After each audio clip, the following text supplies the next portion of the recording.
Imagine walking into a room and immediately bypassing the initial skepticism of everyone inside, regardless of your past mistakes. Most human interactions are guided by a subtle matrix of social rules.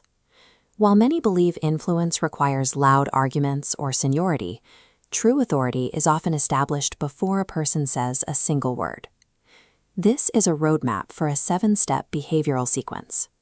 These steps are designed to help you project stability, build rapport, and navigate high-tension confrontations more effectively. Because these body language techniques can be used to influence others, it's important to recognize them. Understanding these patterns allows you to see the social landscape clearly and maintain your own footing in difficult rooms. The process begins with your entrance and the application of the halo effect. People tend to use mental shortcuts when forming first impressions. By entering a room with professional attire and a straight posture, you encourage others to associate your physical presence with internal traits like competence and reliability. Following the entrance, the next step involves first physical contact, the warm handshake. Hand temperature is a subtle indicator of a person's state of mind. Cold hands are often associated with a stress response, whereas taking a moment to ensure your hands are warm before a greeting helps project a sense of calm and confidence. Establishing these physical cues early on helps set a more receptive tone for the conversation before you even reach the table. Step 3, strategic proximity, is a method for managing potential conflict. It is particularly useful when you expect a coworker or manager to be openly critical of your work.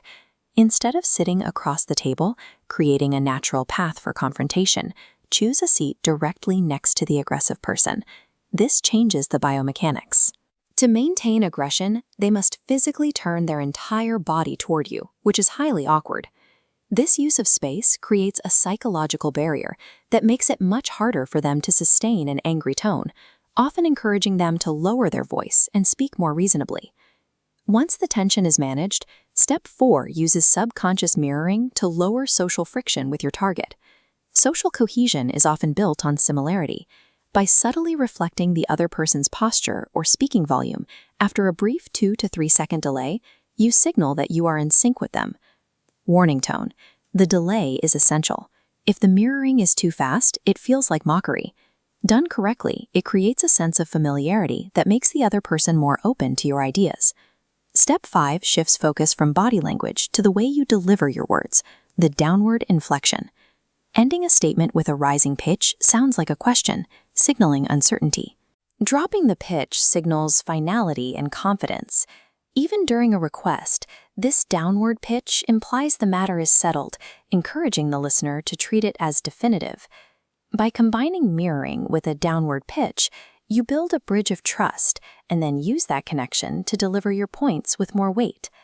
Step 6, the pratfall effect, is used to humanize yourself.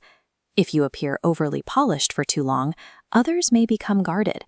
Making a strategic mistake, like dropping a pen or fumbling a cup, reminds others you are relatable.